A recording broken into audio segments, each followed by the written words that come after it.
So it's a tough job, but I love it. You have to love it to do it.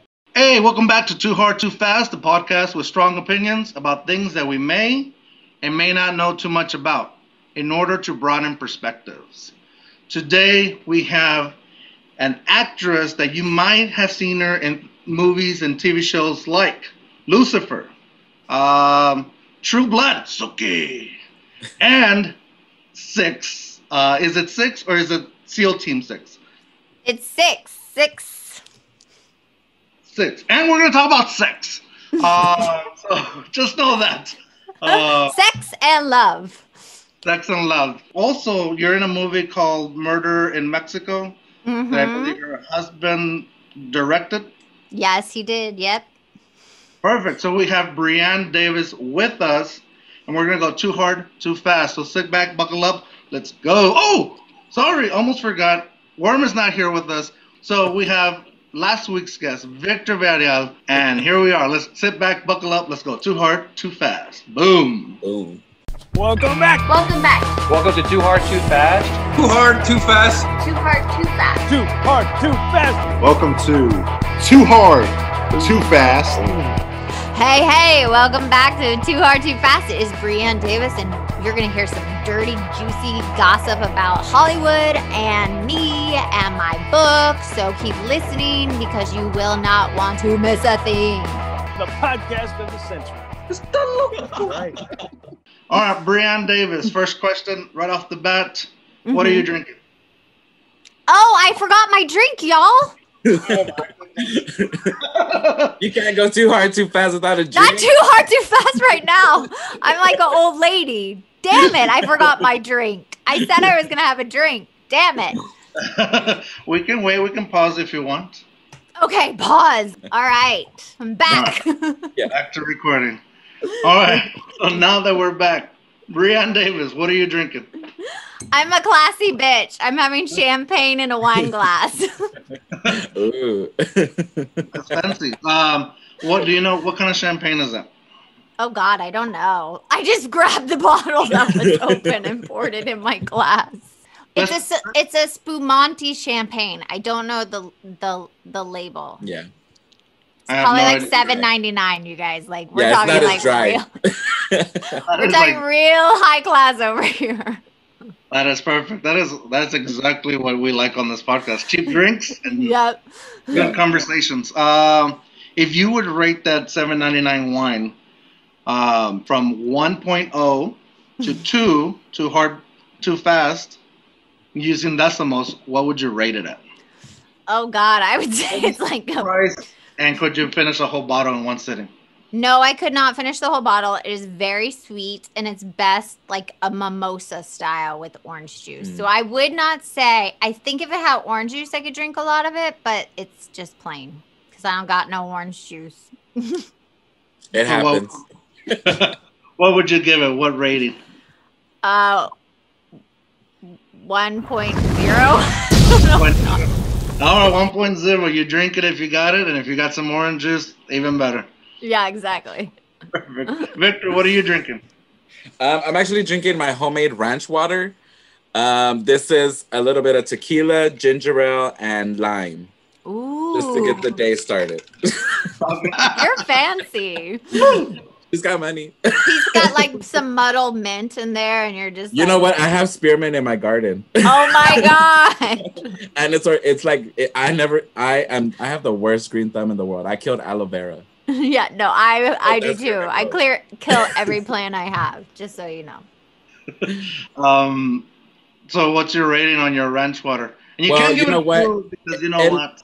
It lacks a little bit of sweetness in my taste. I didn't have enough time to make like some simple syrup. So I give it like a 1.6. 1.65. Dang. Yeah. What kind of tequila are you drinking?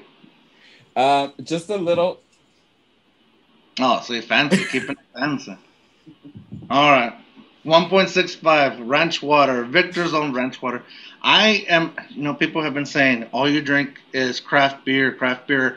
I can't buy a $9 six pack. Fair enough. So today, I went with the Dos Equis with the Too Hard, Too Fast koozie. Always plugging. Anyway, so that Dos Equis for $9.99. I guess you can get a 12 pack. I don't know what I bought. I was already too hard too fast when I bought it. So I would give this honestly a 1.35. 1.35. And, usually a lot of people is like the go-to drink. You put some lime on it, put some salt. It makes it. You dress it up. I like it naked. We're gonna do it that way. Do a lot of people. 1.35. It's what I'm giving it. But enough about the reviews. Enough about how we're gonna go too hard too fast. Let's talk about Brianne Davis. Brianne Davis. First off, obviously the question that I want to and more like nervous to ask is about your, being and I'm gonna mess it up again, sex and love addict. Hey, I'm gonna save that question for a little bit later. Okay. I really want to know how it feels to be an actress or going into. I don't live the actress life or an actor's life. I have no idea what.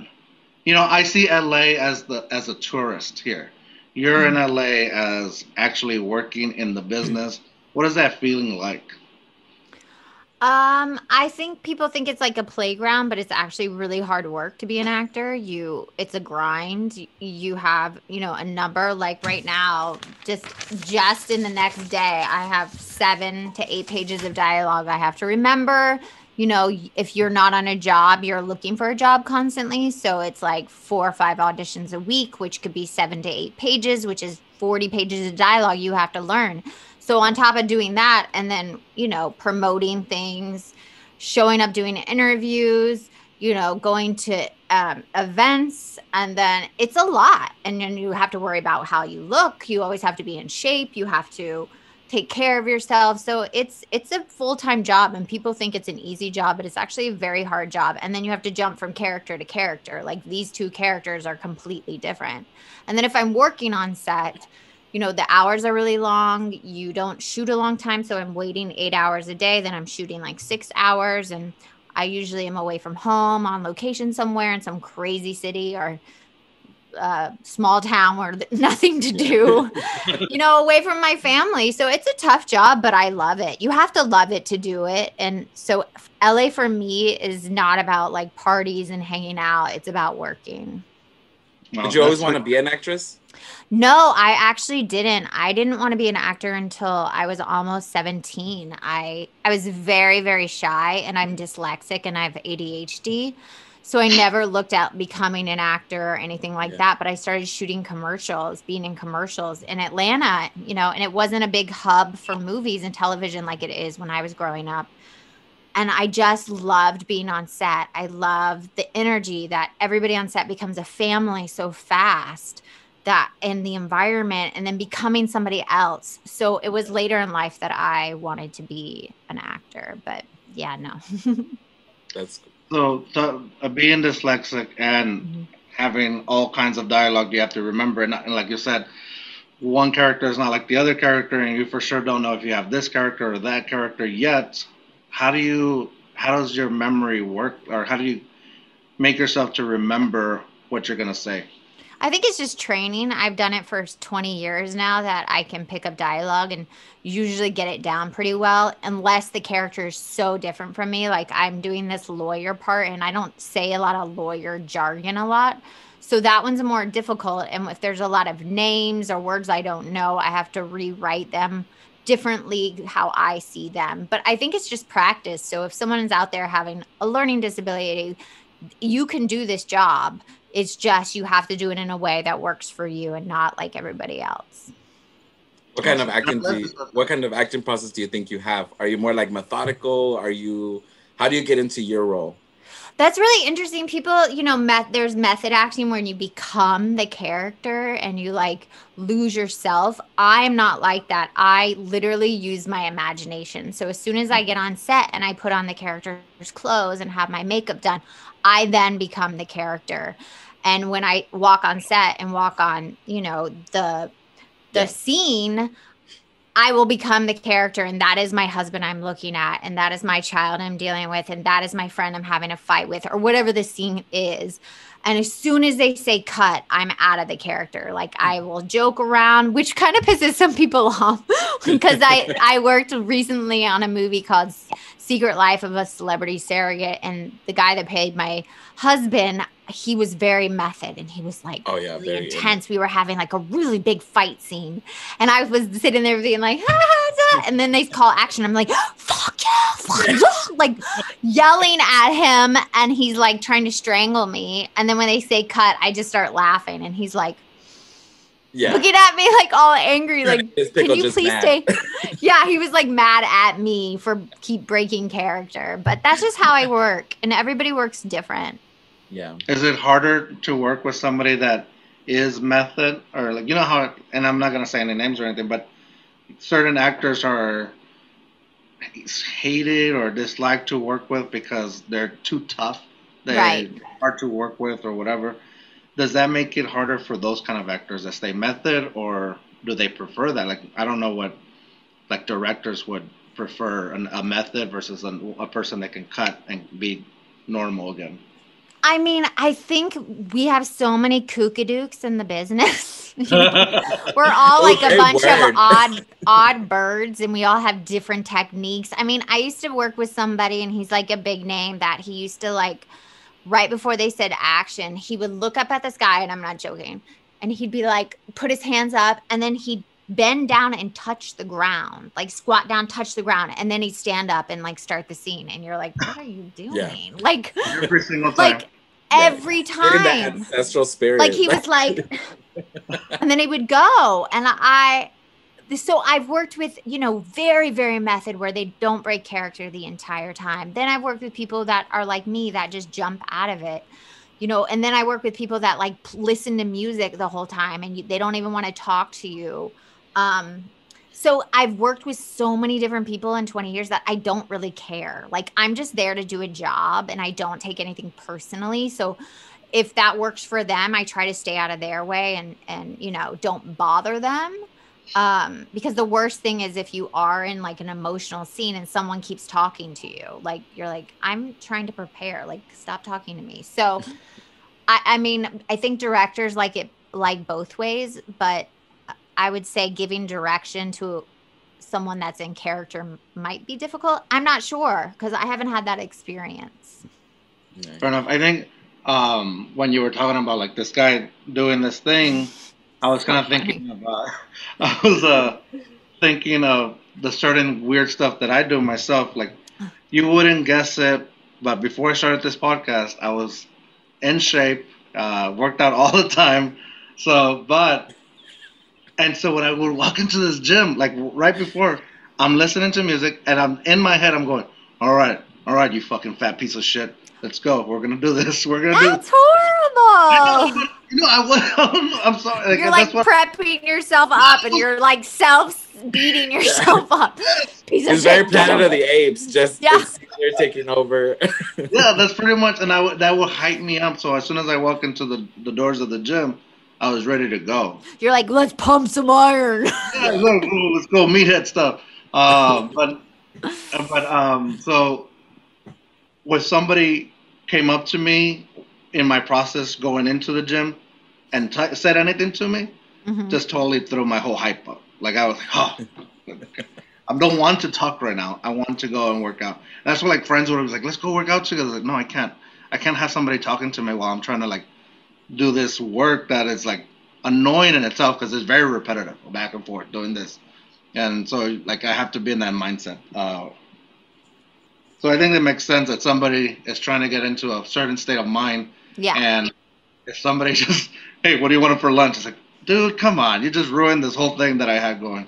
Yeah. At times that can, even when it's a very intense scene and you have to get there right away, especially if it starts like right when it's amplified. Yeah, that can be if someone comes in, especially like we have hair and makeup come and wardrobe, and you're always being touched. So you could literally stand there and somebody just comes up to you and starts touching your face. No, I'm not kidding. Or like pulling on your shirt, trying to fix it, or your hair, doing your hair, and you're just standing there. So you're always being touched when you're on set, and it gets to a point where you're like 14 hours, you're like, please just stop touching me. Stop touching me. So yeah. I see that like that joke on TV all the time where it's like, all right, cut, and then you see all that stuff.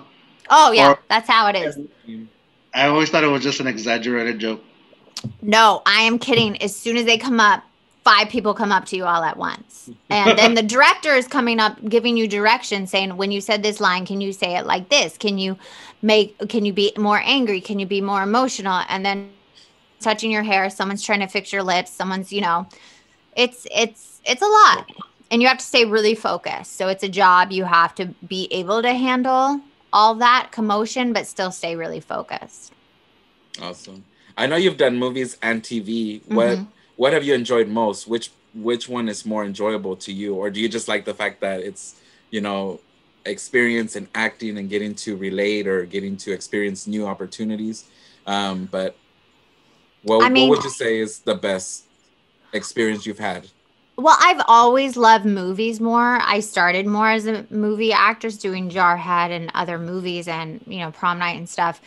And I like going on movies because it's a short period of time. So we're talking like a couple months to like 6 months. You're shooting this movie, and usually they're on cool locations. So that's really fun. And TV shows now, though, it's a chance to like have a whole lifetime with a character. You get to play the character for a long time. So if you love the character and you're on TV, that's great. But the problem is a lot of actors take jobs and then they don't really like playing the character, and then you're stuck doing it for 6 years and you're like miserable.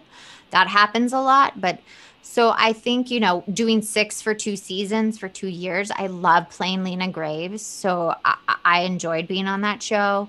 But it just depends on the character, I think, is the best answer. Yeah. That was one of my shows, by the way. I should say that. What? I said 6 was one of my favorite shows. Oh. There's a lot of the actors there. They were just good. Like, they really made me believe like they were part of the... It was a great cast. Yeah. So, a little, what is it called? Fanboyish, being able to talk to you. Mm-hmm. But I won't make it weird. It's okay. You make everything weird. That's my job. No. You in your gym, you're going to the gym story. You already went weird. It's okay. I already made things weird. I've known George since college. He's always been weird. Okay. Well, that's good. At least you're owning it. Yeah. It's one of the things that keeps us friends. Good. Man. Hey, so I completely went off track now, and hey, Too Hard, Too Fast. And this is probably just my own kind of, I don't know if people think this way, but when an actor cries, I'm like, do they think about something sad? Is it fake tears? Like I don't know, maybe they poked their eye and just, like, how does an actor do that? And I've never had the opportunity to actually ask somebody, like, how do you do that? Kind of like. Well, again, it's so different for everybody. For me, I put myself in that situation. So, if there's a fight with Barry and I on 6, we, acted like we were fighting as a couple, and that I emotionally just go there. I've tried in the past to use, like, if I have an emotional scene, to use like my real husband or someone dying or something like that. It never sustains the real, like you're more in your head than actually the situation. So for me, that never really helps. It helps maybe the first take, but when you shoot a scene 10 different times in different, camera sizes, you have to be able to go there every time. One of the hardest scenes for me to shoot was on 6. It was the graveyard scene when we were planting plants for our child that we lost. And the horrible thing, and I've talked about this once, is I actually miscarried my child. I was pregnant at the time, and I miscarried, and I had to shoot that scene the next day. So that scene, they didn't want me to cry. They were like, hold it in. I was like, but I just want to cry. And only 2 people knew I just was losing my child. Yeah. And I was on location in Wilmington, and that was a really hard scene to shoot, you know. And then if you're having a bad emotional time, and then you have to be happy on set. So it's always like you're disconnecting from your reality to play other characters. Oh, man, that's hard. Yeah. I don't know how to even at work, like my day job, I am a special education teacher. So Bravo to you. That's an amazing job. oh, thank you. I have the patience, the kindness. I just love it. That just made me want to like cry. That's such a great job. Yeah, it's fun. I love it. I honestly do. But like the hard part about it is having to disconnect my home life to my school life, and then, like you said, like it does take a lot of patience. And so when I'm coming back home, I can't bring what happened at work. If a kid spat at me or try to hit me or whatever happened at work, I can't bring it home. But even though I'm emotionally exhausted. Yeah. Oh God, I know. When I get off set and I've been working, that's when I shut down. I come home and I just shut down. So like my husband and I have been together for 16 years, and he knows when I'm getting off set. Like he'll ask, "How's the day?" And I'll be like, "Good." Because I'm just drained. You're emotionally and mentally just drained. And usually then you have like dialogue for the next day, and you have to start working on 10 pages or 12 pages. So it's hard being with an actor. You have to understand like those moments where you're not fully connected. Right. And so what I was thinking is like, if you're having to get yourself into this emotional state, even though like maybe your home life has, whatever you're dealing with, whatever at home, like in this situation, you miscarried, and now you're doing this scene that's very similar to what you just went through at home. It's, to me, I'm thinking like you're reopening up this wound, and they don't want you to cry. So it's like, how do you not do that? How do you disconnect, but also not disconnect, I guess? It's kind of, for that, I was just literally holding back tears during that scene. And as soon as they say cut, I would break out into hysteria and be crying, but I needed to be professional. A lot of people didn't know what was going on, but Barry did, which was nice. So he was like, "Are you okay? Breathe. Like, we're almost done." And he was really great partner, but it's hard to stay not to go there. So as an actor, you kind of just have to like assume the position and know it's your job. And but sometimes you break anyways, or sometimes you bring that stuff into a scene, and it kind of makes the scene better because you're more authentic and it goes different places, and it's a roller coaster and you don't know what's going to happen. Victor, I just want to say, Victor, that this is usually the time where Worm will say something dumb and messed up just to cut the tension. So. See, and I was going to lead it totally more morbid. Oh, good. Go. Well, I was thinking to myself, now that we're talking, being an actress, did you find that any of those experiences were maybe triggers? As we said before, we are talking about a sex addiction / is it sex addiction, love addiction? It's both sex and love addiction. There's sex addiction and there's sex and love addiction. Yeah. And I can speak as far as a drug addiction would go. We know there are certain triggers that would get us maybe kind of in that mindset. And so I'm thinking, because when I think of sex addiction, I think of a more emotional addiction, or more like mental based addiction. And so I'm thinking, I'm like, if I'm an actress and I have to or an actor, my bad. Yeah. No, be an actress. It's okay. Yeah, I always refer to myself as female pronouns. Great. Perfect. If I was in that state of mind and I constantly had to switch back between happy and sad and angry and lustful, and is that a triggering point for you? Like, did you ever get anywhere in your mentality or career state where you were like, is this healthy for me as an addict? And I love that question, because the first year of my sobriety in Sex and Love Addicts Anonymous, it's a 12-step program modeled after AAA, but that first year of withdrawal and recovery, I did not work as an actor. I could not go on set. I could not go and audition and become another person because I didn't even have a part of myself.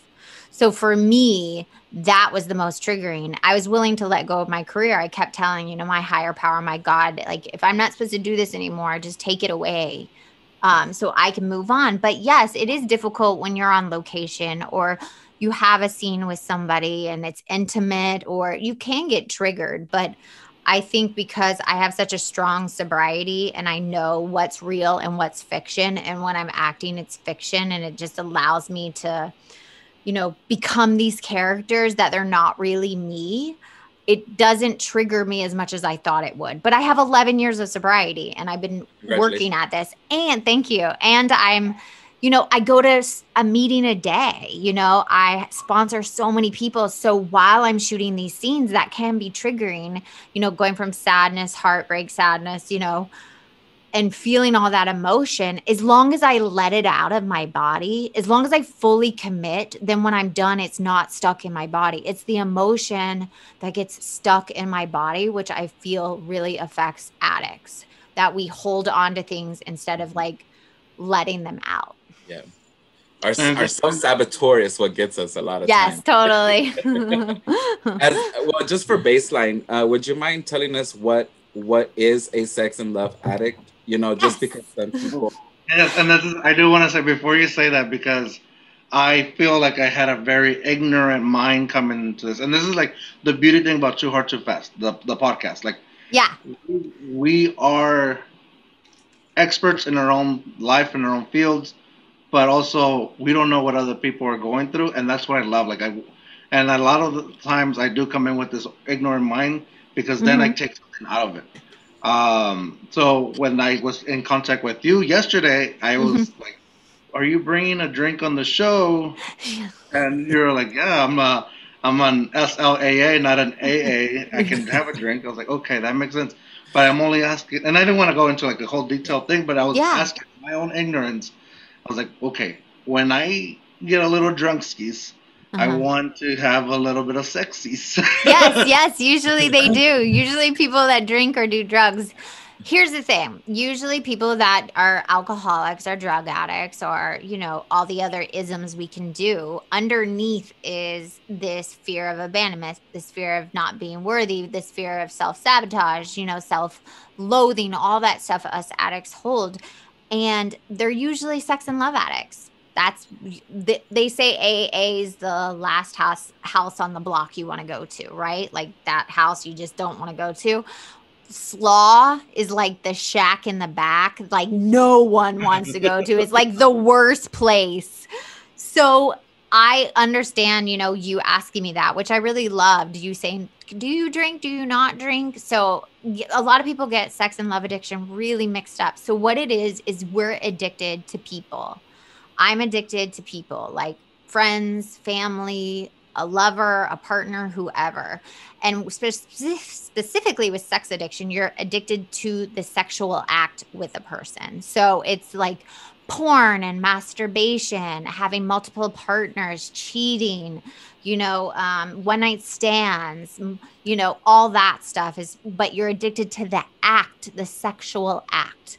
Then the love addiction side is where you're addicted to intriguing, to flirting, to going after the unavailable person over and over again and going back to horrible relationships, being stuck in relationships.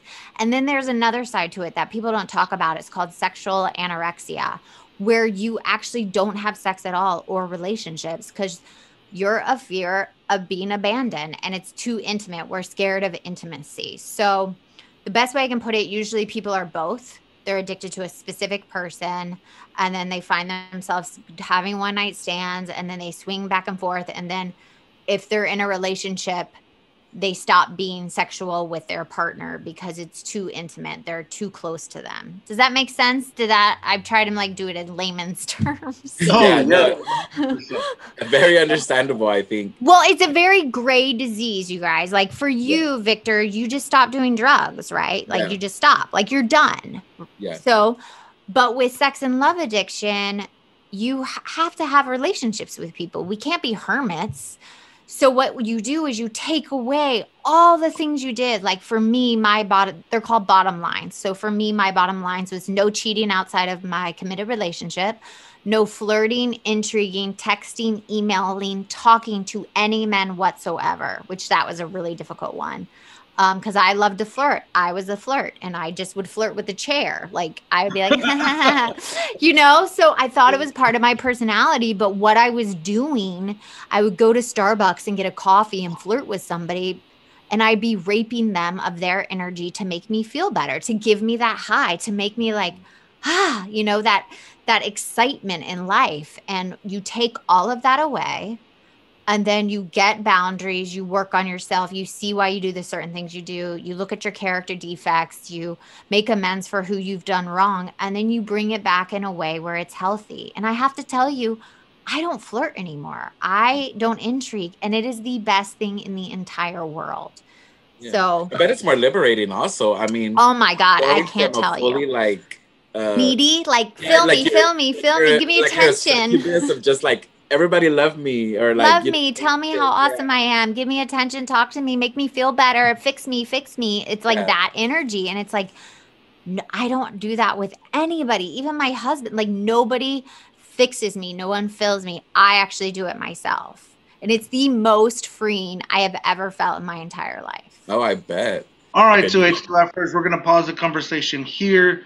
Thursday, we're going to continue. We're going to dive deeper into sex and love addiction, deeper into her book, and then we're going to learn her Too Hard, Too Fast story. So come back on Thursday. Brianne Davis, Victor, one more time, thank you for filling in for Worm. And with that said, what are you going to say?